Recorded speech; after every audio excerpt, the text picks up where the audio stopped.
Salut tout le monde, c'est Kenji Girac et bienvenue dans mon interview coulisses.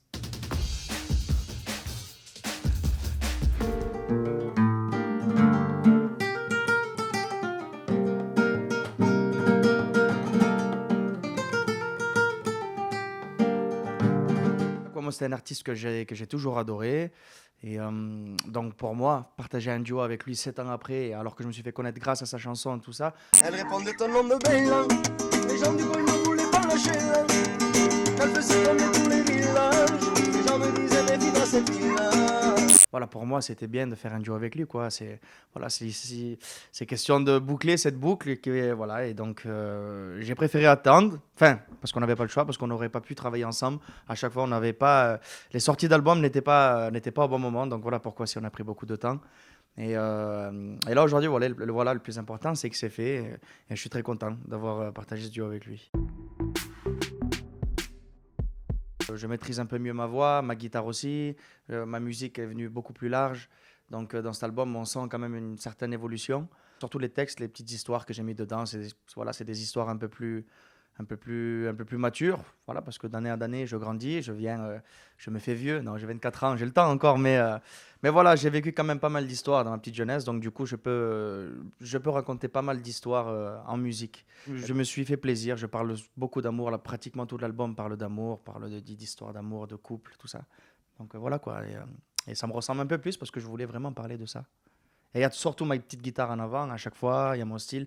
Et la chose qui est bien, c'est qu'on a des petites histoires d'amour, mais ça reste toujours dansant, ça reste festif. Et ça, c'est le point fort parce que moi, j'adore procurer la fête. Et pour moi, c'est très important de faire danser les gens.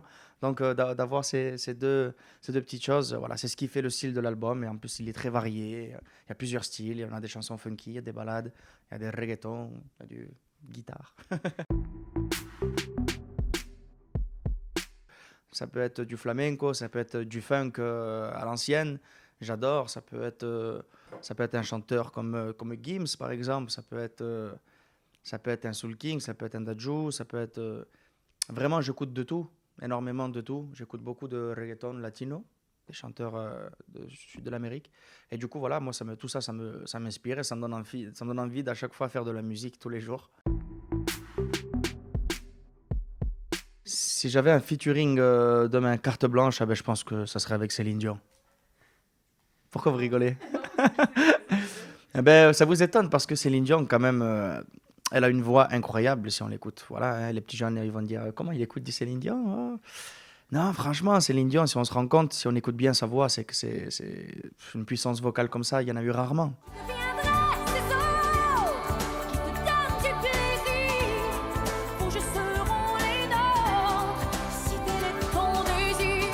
C'est l'une des plus belles voix, c'est l'une des plus belles voix au monde, je dirais. Comme si elle peut se mettre à côté de Mariah Carey, Whitney Houston, voilà, parce que la voix de, voilà, enfin vous le savez quoi que j'aime bien Céline Dion. Je pense que j'espère me reposer après une belle tournée quelque part avec ma petite guitare sous un palmier, c'est vrai, au soleil, voilà, ou sur un paddle. Franchement, la belle vie quoi. Alors quand j'étais enfant, je me souviens, ce que je disais souvent à l'école, je voulais être pompier. Je voulais être pompier, je disais ça à chaque fois. Mais je ne le savais même pas que j'étais. Pourtant, je faisais qu'à chanter tous les jours, mais je pense que je ne le savais pas que j'aimais la musique plus que tout, en fait. Parce que même à l'école, je chantais et tout. Mais bon, je pense que c'est par rapport aux enfants, à chaque fois qu'ils disaient ça. Donc moi aussi, je disais que je voulais être pompier. Et surtout aider mon père à être élagueur. Je voulais couper les grands arbres. Les élagueurs alpinistes, là, ils coupent des arbres immenses avec des hélicoptères et tout. Donc voilà, moi, je voyais ça à la télé. Je voulais couper les plus grands arbres du monde, quoi. Pas pour le plaisir, hein, pour la sécurité des gens, des personnes, s'il y avait des maisons en dessous ou quoi. Ben, les amis, allez-y, faites-vous plaisir, faites ce que vous faites. Même si vous vous trompez, c'est pas grave, vous avez le droit de vous tromper, c'est ce qui vous rendra meilleur.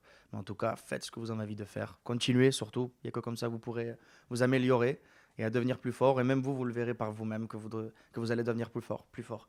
Mais c'est surtout en jouant souvent, en chantant souvent, toujours le travail, quoi.